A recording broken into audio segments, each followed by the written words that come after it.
These teens were rescued from dangerous situations. In 2022, Missouri firefighters rescued 2 teenagers who fell through ice. Ironically, the first responders were training for ice rescues at the time.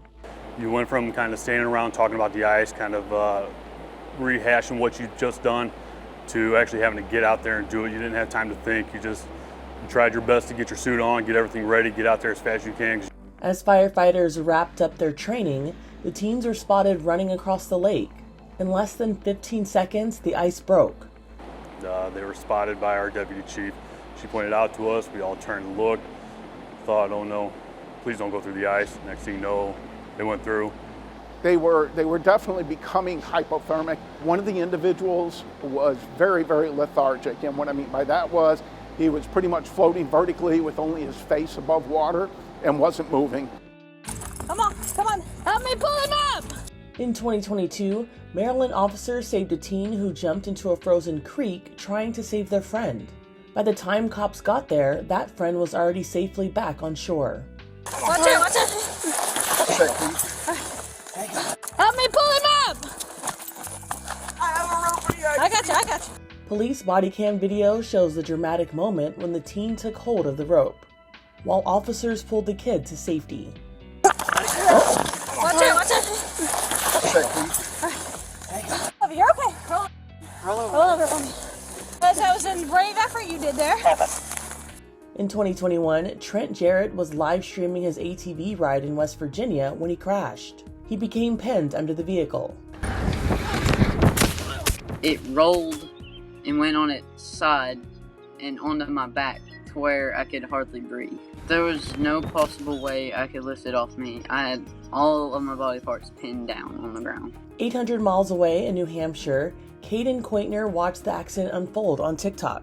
I didn't realize something was wrong until he actually started saying that he can't move and he can't breathe hardly. Trent began yelling out his grandparents' phone number. 304-935. Oh my God, somebody call that number. Somebody call it right now. 304-935. God, please save me. He said, somebody please call this number, and it was his grandparents' house phone number. So that's when I realized that there was actually something wrong. Caden informed his parents, who called the phone number. Trent's dad rushed to the scene and came to his son's rescue. He had a few cuts and bruises after the accident, but he gained a new friend. I'm very thankful for him and his family and his smart thinking, and yes, we are good friends now. In 2016, a 17-year-old Florida girl was rescued by the U.S. Coast Guard after getting separated from her family during a kayaking trip. The search for the teen lasted 4 hours. The girl told the Coast Guard she lost her paddle when she was struck by the wake of a boat. First responders say the teen suffered from mild hypothermia and was taken to the hospital. In 2022, 17-year-old Chloe Adams clutched her dog on a rooftop during a deadly Kentucky flood. I was just completely terrified because the water was still rising as we were on the roof. I checked to see if my dog could swim, and when I found out she couldn't, I knew I needed to find something that she could float on. She put the dog in a plastic container on top of a couch cushion and pushed it through the water to her neighbor's rooftop.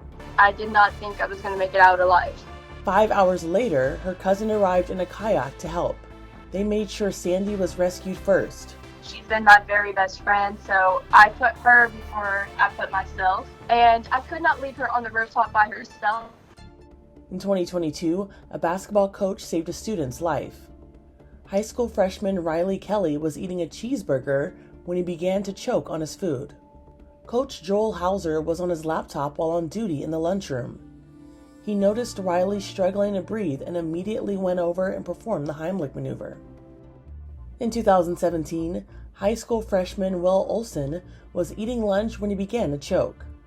His friend Ian Brown calmly sprang into action.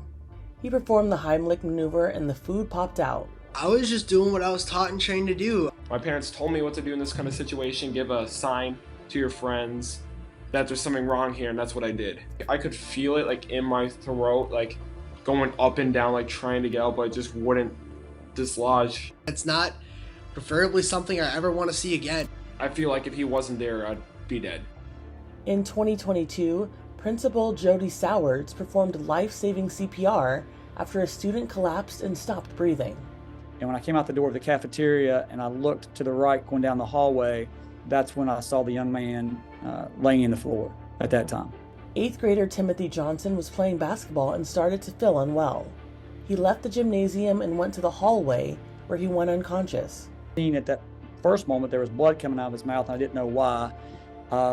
So we're doing all those assessments and you know, like, what can I do? Is like, you know, you need to call 911. And so I was telling people to call 911 and people just started working together. And the assistant coach and I kind of did a quick assessment. And I was like, I don't have a pulse. Sowards started CPR. We kept looking and seeing, and the assistant coach said, hey, I got a pulse, but it's faint. And then we couldn't get it again. And I didn't see any cognitive movement. The only thing I knew to do is we just kept doing the CPR. But I didn't know, you know, is there problems cognitively? You know, how long was this kid without oxygen? Are there going to be any long-term effects? Those sort of things. And I didn't have an answer that night. Sowards was relieved when more than a week later, Johnson unexpectedly showed up at the school for a visit. He is alive, and that's the most important thing, and he's able to function, and just, you know, the future can be bright for this young man. He attended a ceremony where Principal Sowards was honored with the Superintendent's Superhero Award for his actions. To me, it's not hero worthy, I guess. It's just something I'm supposed to do. You know, I was here at the right moment, at the right time, and God's got a plan. If people could just help people and just kind of be prepared to be looking out for things, you know, don't be afraid to assist. And I know there's always the what ifs, but just don't take life for granted. During a 2016 high school volleyball game, one of the players suddenly collapsed. You can hear when she hits the hardwood floor.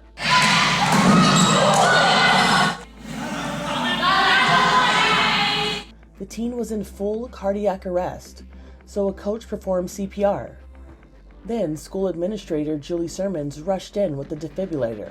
Life started to come back in her, and it was wonderful to see. I had pain down my left arm and my heart felt like it was working really hard, but I just assumed I was out of shape. We were just desperately praying. It was 4.5 minutes. I mean, it was a long time to watch them doing compressions, and definitely we thought we'd lost her. Feel good, better than before. In February of 2024, Deputy Dina Byland sprinted to help a student. The student had collapsed during practice and wasn't breathing. You get the breast, I'll get the chest, okay? Press. Come on, buddy! You are there! He got a pulse and he started breathing. It's very intense and it's a lot of responsibility that we shoulder. We just know what to do. We get a lot of training. It was a team effort. The school's track coach, Lauren Palick, had started compressions before the deputy arrived. So I just focused on counting and relying on what I learned in the training, which I think obviously was very valuable. The teenager was taken to a Tampa hospital where he died for 8 minutes, but within 24 hours he was back on his feet. I don't remember nothing. The 17-year-old had no memory of the ordeal, and doctors couldn't explain why his heart stopped. In 2017, this girl fell into the arms of an angel. I yelled up to her, "Let go, I promise I'll catch you." Matthew Howard is the brave dad who caught the 14-year-old girl. Her neck is stuck! She dangled off the Sky Ride at Six Flags in upstate New York. As she was hanging by her neck, her terrified little brother sat there helpless. Sorry. Glad my daughter was with me. I'm glad this gentleman was there trying to help. Matthew and his daughter Leanne stood right under the girl as she hung on for dear life. Lawrence recorded the heart-stopping drama on his cell phone. Brother was screaming, you know, what really got me is that I can't pull her back up. She can't breathe. She's choking. Her head's stuck. Her neck's stuck. They'll catch you, honey. When she released, I just braced my body and poof, here she comes. Oh! When she came flying down from about the middle of her back down, landed right here on my father's chest, which knocked them both down. And when I realized what was going on, I put my hands out to catch her neck and her upper back. Both Matthew and the girl were knocked out cold when she fell, but only for a moment. Afterward, they were both taken to a local hospital. God dropped an angel. We all saved her. In 2021, a Good Samaritan noticed a teen doing this and called 911. I've been following this Toyota Corolla from Madison County. This female on the passenger side, brunette. motioning for help, call 911. She was giving the TikTok signal, the hand gesture signifying that she needed help. They apparently learned the hand gesture after watching this demonstration on TikTok of a woman using the signal as her abuser stood in the background. Here's how it works. Place your hand like this, palms out, then tuck your thumb into the center of the palm and cover it with your fingers. It's a way to subtly let others know you're in distress without having to verbalize it. Just all one fluid movement, and it says, I need somebody to check in with me in a safe way. Kennedy Littledyke from Napa, Idaho survived a terrifying car accident in 2021. I was having a really hard day because me and my past boyfriend, ex-boyfriend, we broke up 2 days prior, and I was 16, I was emotional. I started to go off the road on the left side, and I overcorrected too far, and I went off the road on the right side, and my side of the vehicle hit the power pole, and it flipped us sideways, and we started flipping and rolling, and we didn't have our seatbelts on.